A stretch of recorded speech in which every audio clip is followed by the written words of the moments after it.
Hello, everyone. Welcome. Very happy to have you with us. I'm Alyssa Lansdale. Let's get started. Elevate your approach to business with Canadian business leaders through the Canada Business Talks series in association with our exclusive banking partner, RBC, shipping partner, UPS, and our exclusive email partner, Constant Contact. Hospitality partner, IHG Business Edge, Google Canada, our tech partner, and bronze partner, F12.net. Hi, everyone. It's good to see everyone again. I'm Alyssa Lansdale, your media host for Canadian SME Business Magazine. As a bit of background, I founded Rockstar Communications back in 2020 to unite the different areas of my career, my strengths and my passions in both the leadership communications and media spaces. And since 2011, I've had the privilege and pleasure of working with hundreds, maybe we can update that to about 1,000 or more leaders across the globe to help them influence their teams and stakeholders with authenticity and impact. I'd like to begin now by acknowledging that the land on which we gather and on which the Region of Peel operates is part of the treaty lands of the territory of the Mississaugas of the Credit. For thousands of years, Indigenous peoples have inhabited and cared for this land and continue to do so today. In particular, we'd like to acknowledge the territory of the Anishinaabe, the Huron-Wendat, the Haudenosaunee, and Ojibwe peoples, the land that is home to the Métis, and most recently the territory of the Mississaugas of the Credit First Nation, who are direct descendants of the Mississaugas of the Credit. We're grateful to have the opportunity to work on this land, and by doing so, give our respect and honor to its first inhabitants. Our mission at Canadian SME is to provide essential resources, tools, facts, and data to anyone aspiring or inspired to start a business, a small business in Canada. We're dedicated to advancing small-scale entrepreneurs, contributing not only to the Canadian economy, but also our global reputation. Our magazine recognizes and celebrates the hard work of entrepreneurs and helps them gain the recognition they deserve. Additionally, our events like SME Awards, the Small Business Show, and Small Business Summit provide a unique platform for small business owners to share their success stories and inspire others. Now, last year marked a significant milestone for us with the launch of Indigenous SME Business Magazine. This publication is a testament to our commitment to celebrating the unique histories and contributions of our Indigenous communities. Together with Canadian SME and Indigenous SME Business Magazine, we continue to empower and uplift our diverse small business community.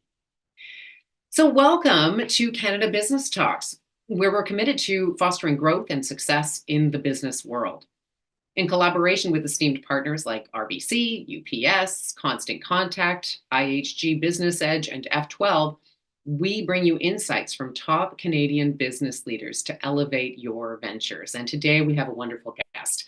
Sarah Stockdale is founder and CEO of Growclass, Canada's first growth marketing training program. Now, Growclass is an online growth marketing course taught by top marketing professionals, refining skills through both online and in-person training. And it ensures businesses and individuals stay on the cutting edge of growth marketing trends and best practices. Sarah's career is very interesting. It includes significant experience with early stage technology startups. She was foundational team member at Wave, a leading Canadian fintech, recently led the international community growth team at Tilt, a San Francisco-based payment startup acquired by Airbnb in 2017. And in addition to her speaking engagements, Sarah frequently MCs events and moderates panels, striving to deliver engaging and entertaining experiences, which makes it all the more amazing that she's been able to take the time to talk to us today. So I hope you can stay with us and join us as we delve into an insightful conversation with Sarah and explore the pathways to success in entrepreneurship. Together, let's embark on a journey of transformation and growth, shaping a more diverse and prosperous business landscape for everyone. So again, I would like to take a moment to thank our sponsors. We're very grateful for our banking partner, RBC, our shipping partner, UPS, our exclusive email sponsor, Constant Contact, our hospitality partner, IHG Business Edge, our bronze partner, F12.net, and our tech partner, Google. If you're a small business owner in Canada, you can apply to be featured as the UPS Small Business of the Day. every day. Canadian SME Small Business Magazine, with support from UPS, our exclusive shipping partner, features a different small business on our social media channels. So as the UPS Small Business of the Day, here's what you're going to get: free promotion on Canadian SME social media channels. And you can apply now by visiting canadiansme.ca. So let's take a short break right now and see what's in store for you by our exclusive sponsors. You dreamt big. You made the leap. You and your "we're not stopping at small" business. Doesn't matter you've never done it before. You unlock those problems. You adapt to change. You learn to evolve. You're pioneers in challenging times, finding your own frontiers. Wherever you e-commerce, UPS is with you. So nothing is going to hold you back. 4 billion people check their email every day. That's 4 billion missed opportunities if your message doesn't make it. To reach your customer's inbox, you need a winning strategy. And Constant Contact delivers. Literally, over 97% deliverability. Elevate your email game with easy-to-use templates, writing assistants powered by AI, and in-depth metrics. Ensuring your email is flawless, delivered, and read. Constant Contact delivers. Give it a try. At IHG Hotels and Resorts, we're in the business of you. We're here to help you plug in, connect and recharge, make an impression, and meet with confidence. With 19 brands built for business, your business gets even more rewarding. With an award-winning loyalty program at 6,000 IHG hotels and resorts worldwide. All right. Thank you again to our sponsors. Now, I'd like to invite Shane Murphy, the CEO of Owner, an RBCX company that makes it easy and affordable for entrepreneurs to incorporate, register, and confidently handle ongoing legal compliance. Shane was previously co-founder of Founded Technologies, a legal technology startup that served lawyers, small business owners, before it was acquired by RBCX in 2020. Shane joined Owner as its chief operating officer following the acquisition and played a key role as it grew to serve over 175,000 Canadian entrepreneurs. Prior to starting a technology company, Shane was a litigation lawyer who appeared at all levels of court in Ontario. He holds law degrees from McGill University and a master's degree from the London School of Economics. That is quite the bio. Thanks for being here, Shane, and welcome. Great. Thanks so much, Alyssa. Hi, everyone. It's great to be with you today. My name is Shane Murphy, and I'm the CEO of Owner, which is Canada's leading platform for entrepreneurs to register and incorporate a business. And as Alyssa mentioned, we are proudly a venture operated and owned by RBC. So today, I'm pleased to be here on behalf of RBC to welcome you to Canada Business Talks, hosted by Canadian SME Magazine. From the moment they start their businesses, small business owners are not just entrepreneurs. They are also managers, marketers, customer service reps, and financial planners. They juggle countless roles, balancing the books while crafting marketing strategies, solving operational problems, while striving to deliver exceptional customer service. The sheer range of responsibilities they handle daily is both impressive and demanding. These days, our country's small business owners are balancing more than ever. They're tasked with the not-so-easy act of trying to recover from past disruptions while also adapting to new realities, often with limited resources and support. They are also problem solvers, innovators, and the community builders who persevere through challenges and seize opportunities. However, this remarkable ability to adapt and manage so many aspects of their business should not mean they face these challenges alone. Recognizing the many hats they wear is a call to action for all of us to provide the assistance and encouragement they deserve and commit to being allies in their journey of entrepreneurship. And that's why RBC is proud to support Canada Business Talks in this series. We were thrilled to see Canadian SME Magazine take the lead in bringing thought leaders, entrepreneurs, and our co-sponsors like UPS, Xero, Constant Contact, and IHG Business Edge all together to create this important forum. We hope these engaging conversations will deliver great insights to help entrepreneurs successfully navigate the complexities of today's business landscape. But right now, it's my pleasure to welcome and introduce Sarah Stockdale, who's the founder of Growclass. She's an author and a well-known speaker about issues that affect small businesses in Canada. Growclass is an online growth marketing and training platform and a community. I think community is really the key word that I think Sarah's going to be picking up on. Sarah's career is marked by many notable achievements. She was one of the early hires at the Canadian fintech giant Wave, which was acquired by H&R Block in one of the largest Canadian exits of all time. She then led growth teams at Tilt, growing the Canadian business from scratch, launching in 8 countries, and building what is still the largest ever international college ambassador program. And Tilt was then acquired by Airbnb in 2017. However, Sarah's true passion was in starting her own venture. As a growth marketing professional, Sarah set out on her vision to create a more inclusive marketing industry. Her idea starts with very practical skills building and then an opportunity to connect into the Growclass community of growth marketing specialists. I'm looking forward to hearing Sarah's story of developing her business to what it has become today, as well as her vision for the impact Growclass will have in the marketing community. So once again, I'd like to thank Canadian SME Magazine, all of the co-sponsors, and particularly all of you for joining us today for a program that uncovers and also celebrates inspiring stories like what Sarah will be telling us, and then makes those stories a reality. So thanks so much. And with that, I'll pass it back to Alyssa. Wonderful. Thank you so much, Shane. I'm looking forward to this conversation as well.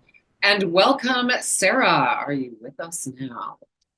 Hello. Thank How you are so you? much. That was such a lovely introduction. Well, you have quite the biography already, and it sounds like you're just getting started. One of the things that I think is really striking when one first gets to see your body of work is just how engaging and entertaining it is. You're very much an engaging character. How important is that for you?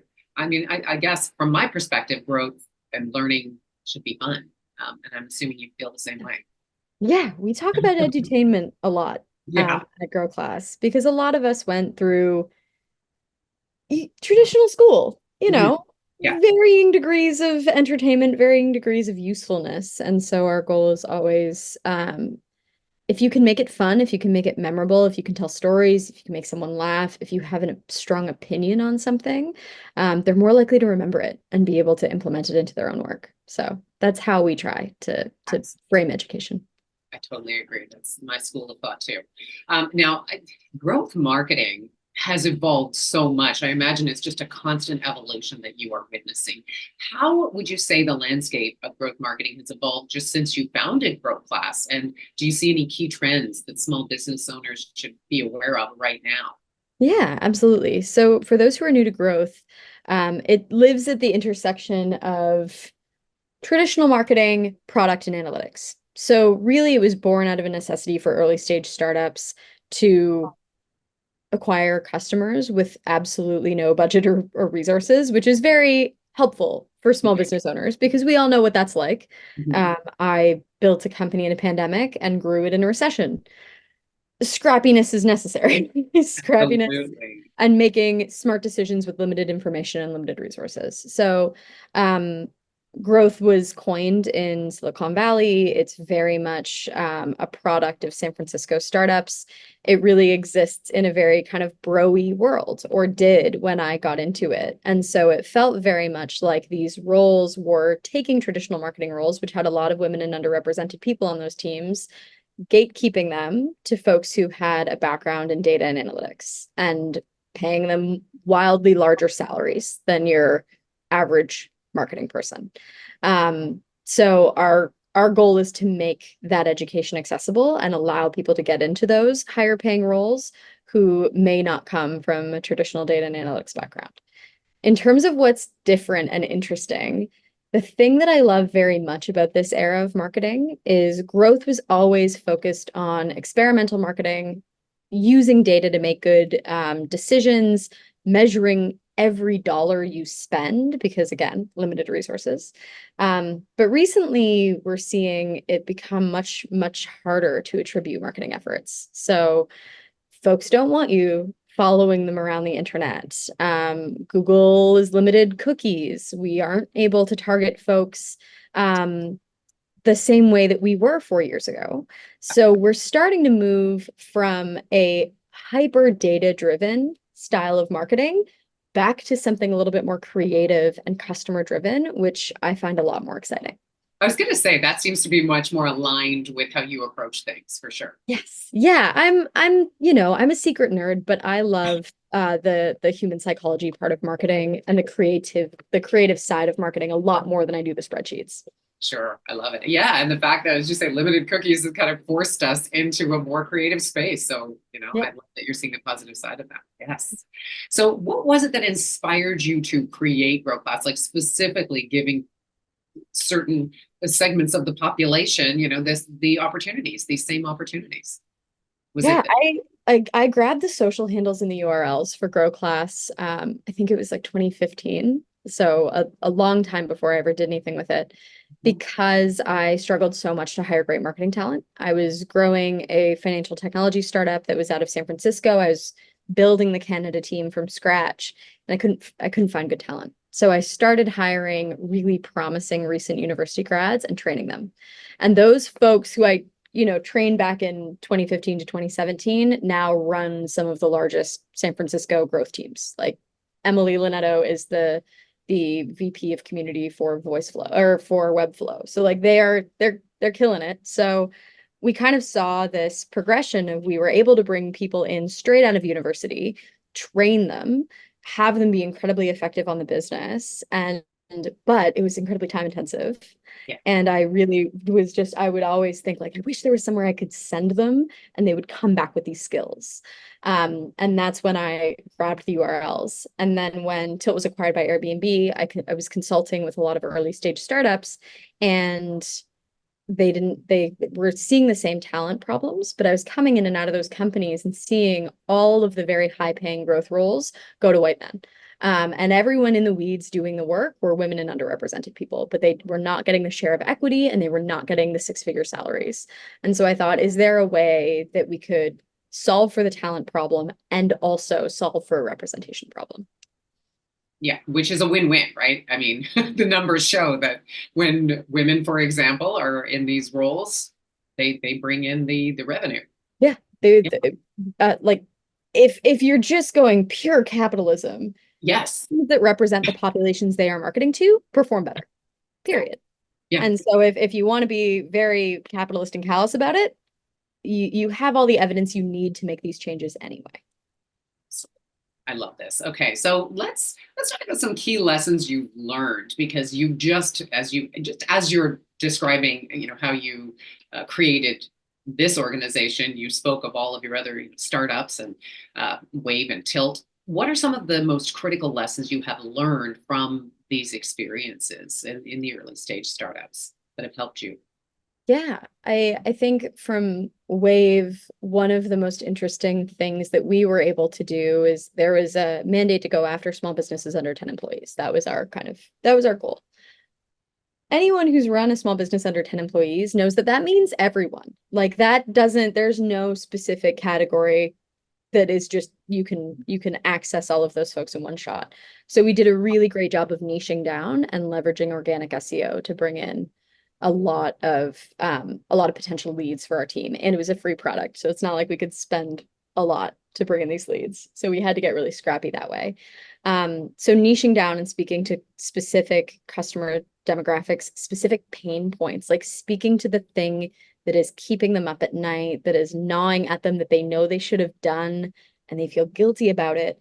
If you can help them resolve some of that pain, if you can identify what that is and communicate to those problems, you are much more likely to bring those leads in at a very low cost. So niching down, incredibly important.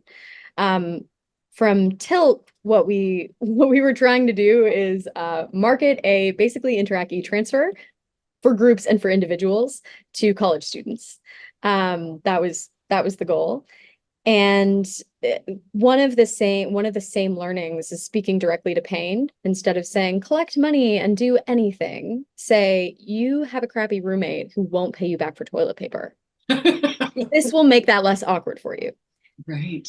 Pain language always works well. And then we leverage community. So we built a community ambassador program in 7 countries with 6,000 college students, and leveraging really building a space of belonging for folks who are looking for community, and then giving them access to things that they would never be able to access before. We were lucky. We had like Snoop Dogg as an investor. We did a tour with the chain smokers. Like it was we had a cool factor that college students were interested in looking for, and we were able to leverage that into building a really large and engaged community that took 4 years to build. Wow. Okay, so we can't all get Snoop Dogg, but not everyone gets Snoop Dogg, you know, but great community. Yeah. Make your own Snoop Dogg. Exactly. Be the Snoop Dogg you'd like to see him. Yeah, exactly. We've been seeing a lot of him lately. Okay, so let's talk about, because you also, I mean, goodness, yeah, I don't know where you find the time. You also have a podcast. Do you still host that podcast? We did 3 seasons, I think, and then it's and then the bank that was funding it was acquired by RBC, actually. So all right, but even so, as someone who has hosted these, as you talked about, storytelling is really so revealing to us. What stands out from all of those episodes? What are some of the insights, stories that have really resonated with you that you think our viewers here would be interested in?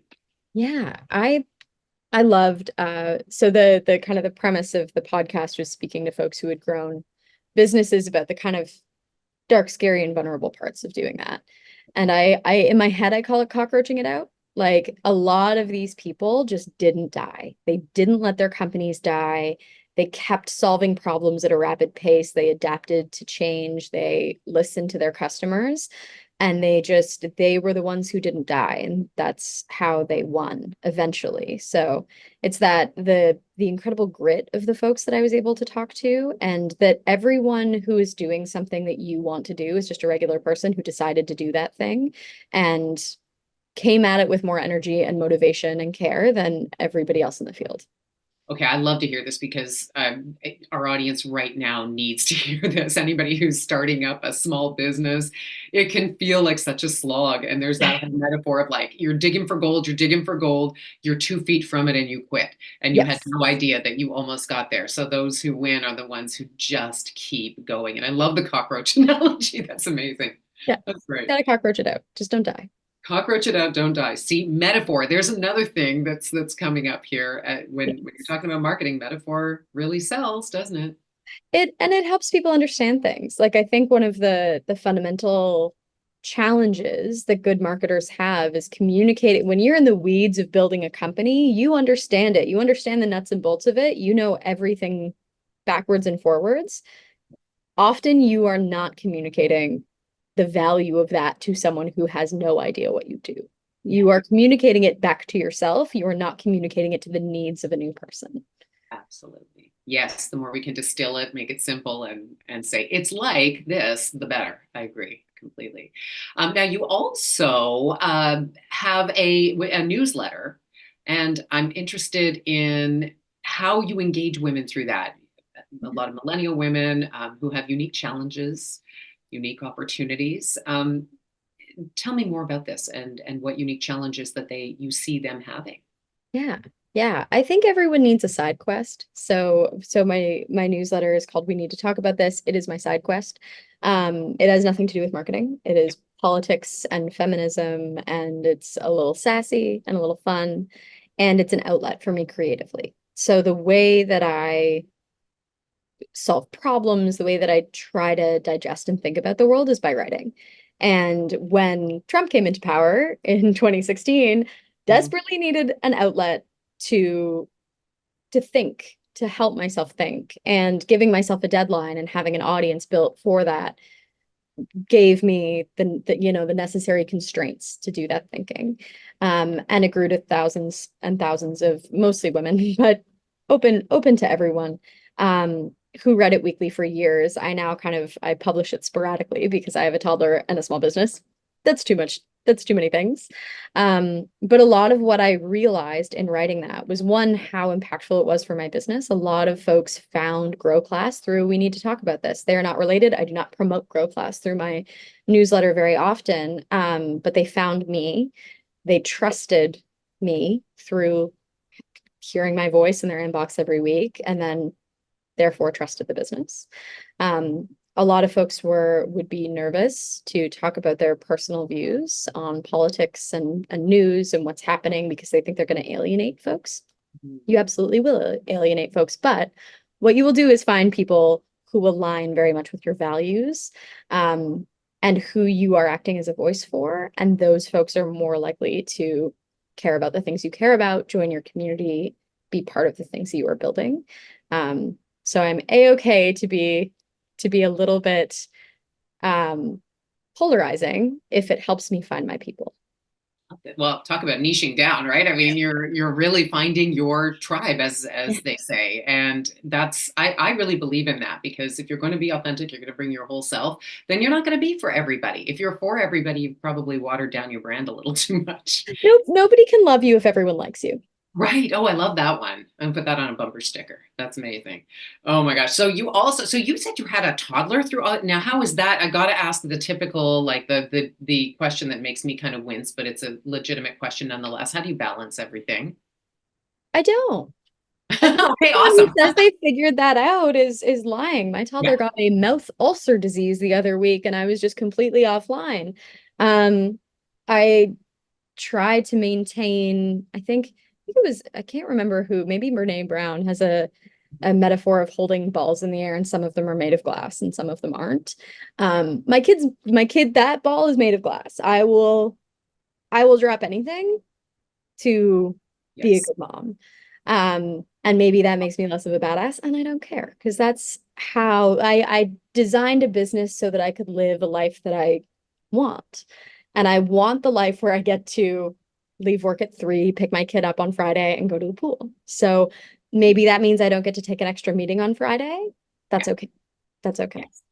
Absolutely. That, again, that word alignment keeps coming into my head as you talk. You're someone who's very aligned with who you want to be. Yeah.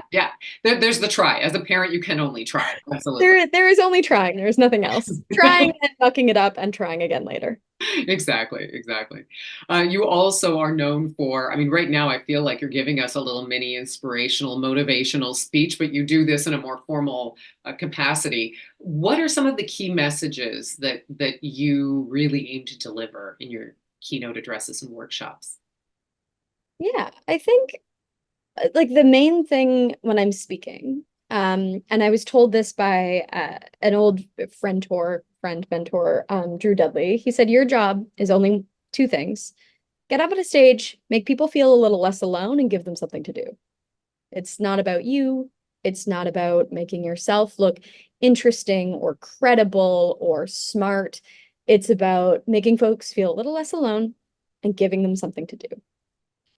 So every time I do a talk, and this goes for marketing too, if people are seeing something consistently come up again and again and again in their business, it is so helpful to point out that that is true, and here's why it's happening, and here's what you can do about it. So you feel less alone, you feel like you have more clarity on what's going on, and then you have something to do. You have some way to move forward. So that's how I like to think about speaking and framing up storytelling and talks. Beautiful. And how is that received? I mean, tell us a couple of stories of people who have taken these workshops or come to see you speak, and what kind of changes you've seen, even on the spot with them. Yeah. On the spot, like the last time I gave a keynote about, basically the keynote that I have right now is about the move from town squares like Facebook and Twitter, now X, now scary place, the bad place. Yes. The move from those places into micro communities, and that is where your customers are going. If you are finding it hard and expensive to find folks, there is a statistical reason why that has become hard and complicated. And then we discuss where they're going, and we look at the research, and we figure out kind of how do you move towards a more community focused way of marketing versus a megaphone because people are just not listening. They're not listening on Facebook. They're not listening on Twitter. How do you engage with them in places they actually care about? And a man came up to me after the talk and he shook my hand and he said, I just called my board and redid our entire marketing strategy. And I was like, no, no, no, no, no, no. Like, I don't think It's a little too much we to heart. that seems extreme. There's only been 15 minutes between the talk and now. But Yeah. the things that I care about the most are the outcomes that come from Growclass. So we do a 6-week growth marketing course and then a full year of support with career coaching, executive presence coaching, accountability and masterminds. And those results are the ones that I care the most about because we put the most amount of energy and focus and love into those people. And one of the ways that we can measure it is, what does your salary look like before you take Growclass and what does it look like 60 days after? And so what we see, and this is true even of our last cohort, women are seeing a 26% salary increase 60 days after taking Growclass. Racialized folks a 44% increase, and LGBTQIA folks a 34% increase. So we're seeing significant economic impacts on the folks that we work with.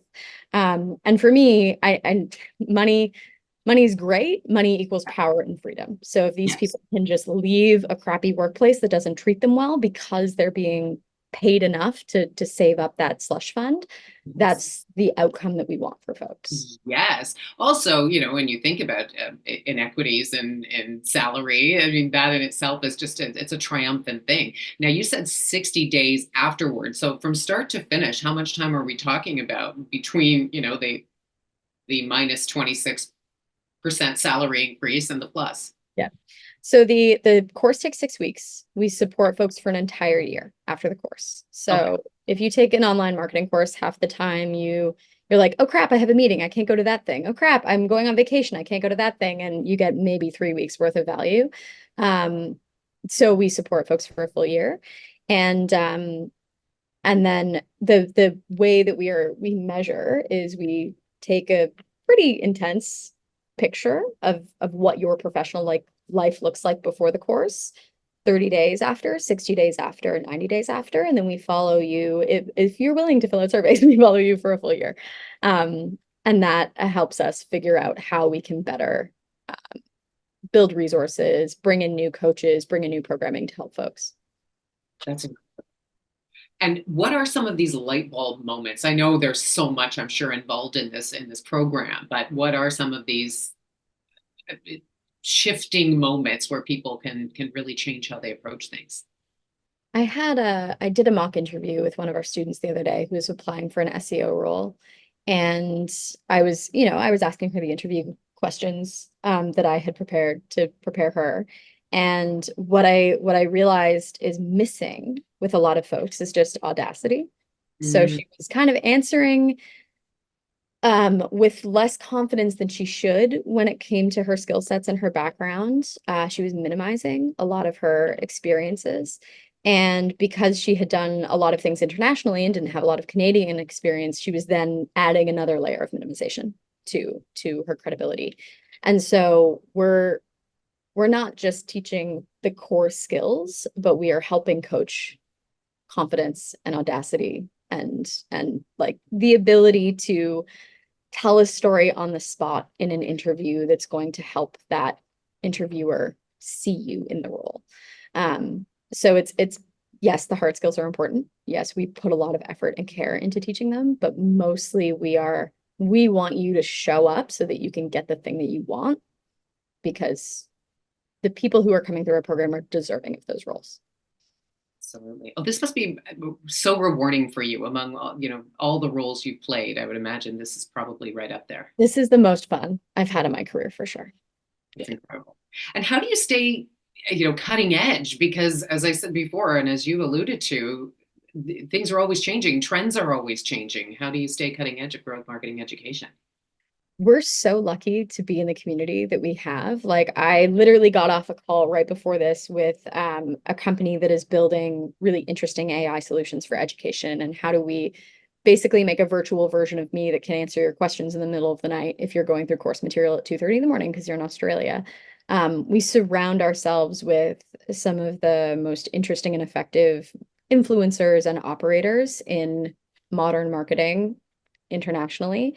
We've cultivated those relationships over a long time. And those people keep us honest. They review our content, they give us feedback, and they also serve as workshop and live instructors for us. So we do a lot of live AI learning because there's no point in building it asynchronous. It's changing so much. So we want it to be as current as possible. And so we build in a lot of that live content so we can keep things very, very up to date. Fantastic. So you've described a few ways actually in how to cultivate a community, but for those out there who are thinking, okay, I want to cultivate this kind of community, what tips do you have?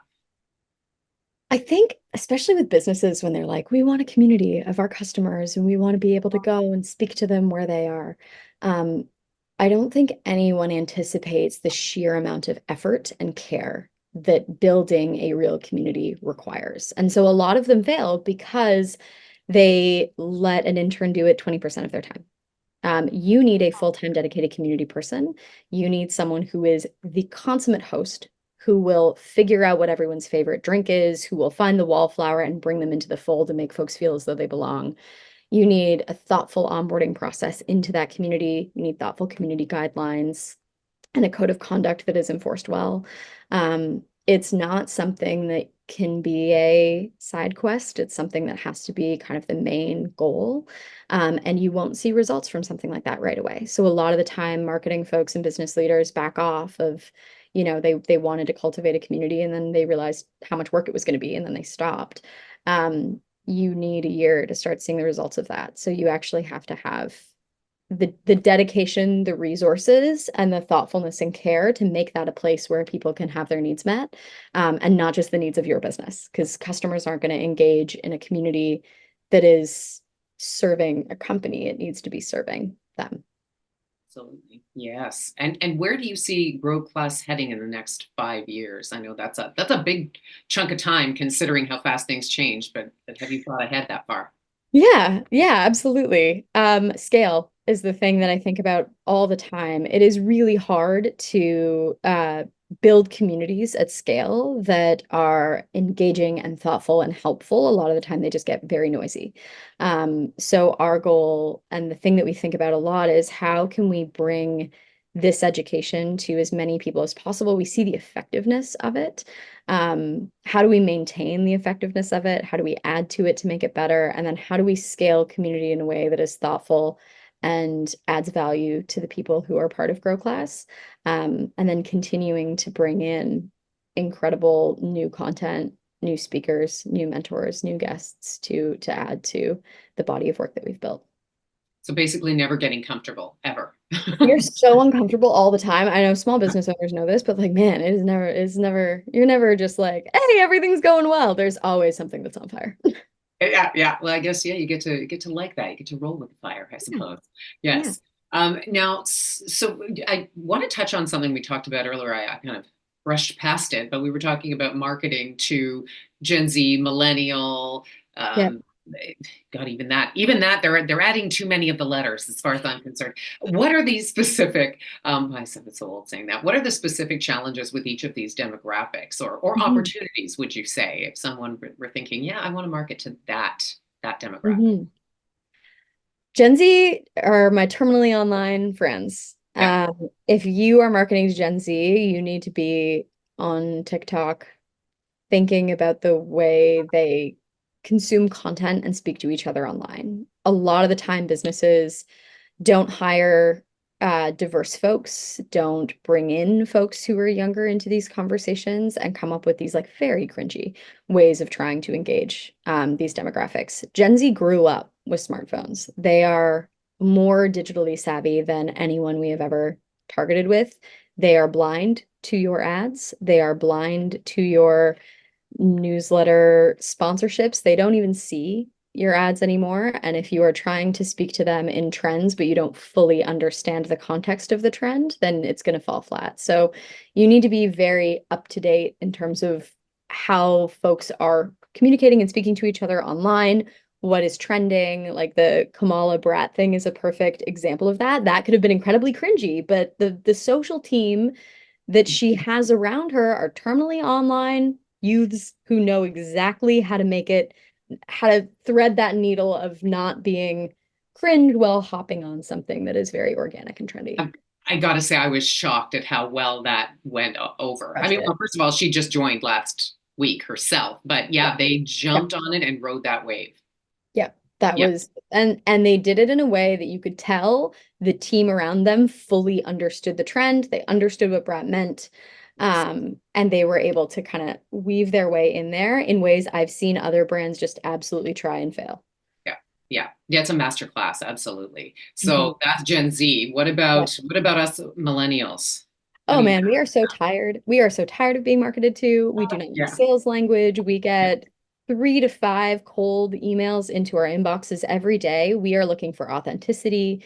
We are looking for things that, and this is true of Gen Z too, but we are looking for personalization, authenticity, and things that align with our values.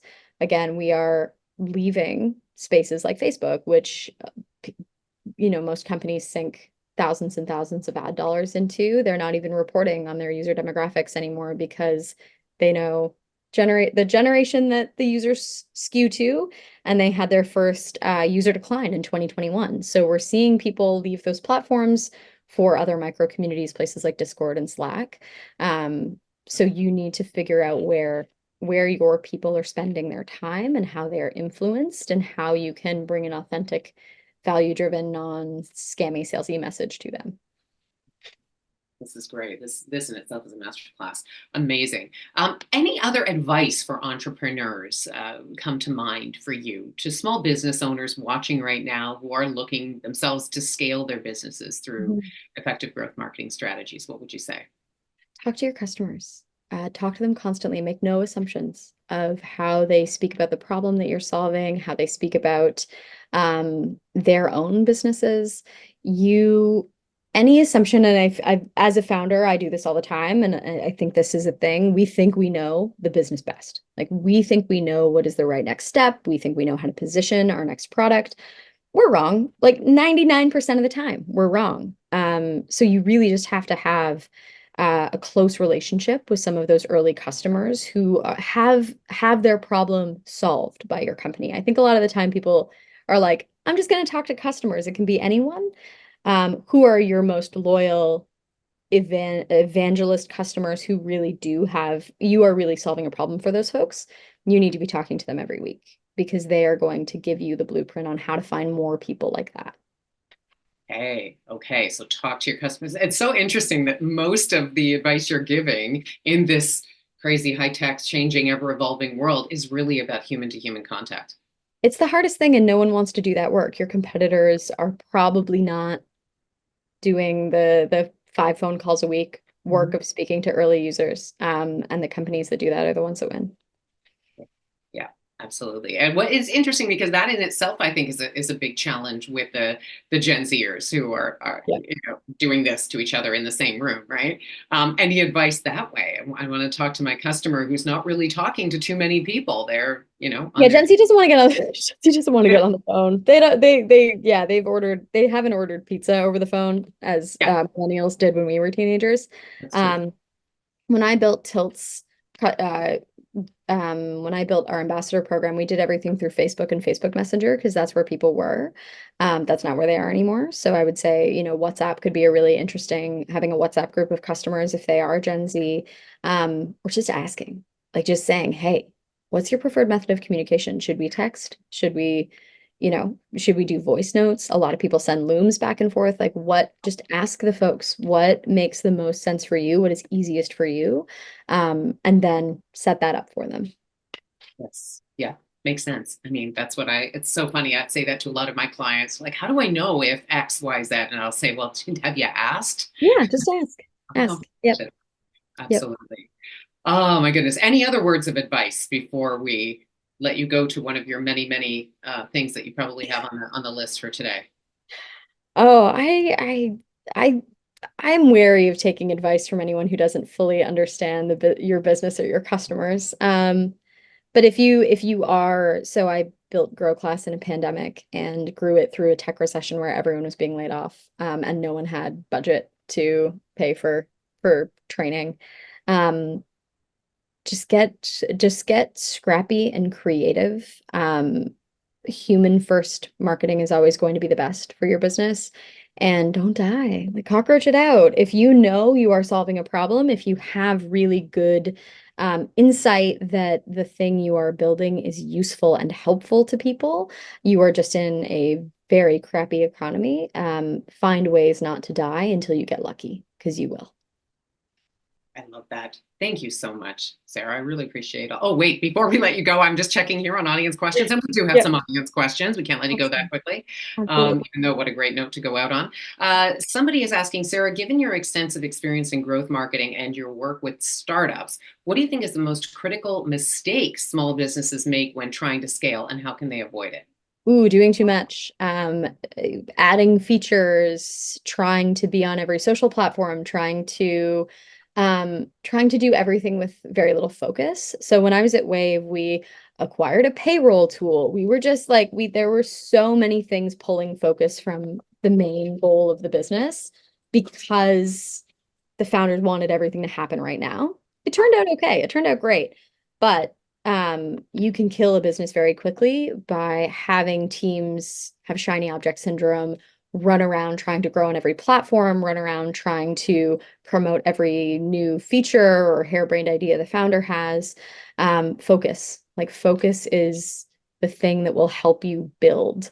Try to build a strat, like pivot, be flexible, but especially business owners, shiny object syndrome will kill your resources, it'll kill your budget, it'll kill your business. Yeah.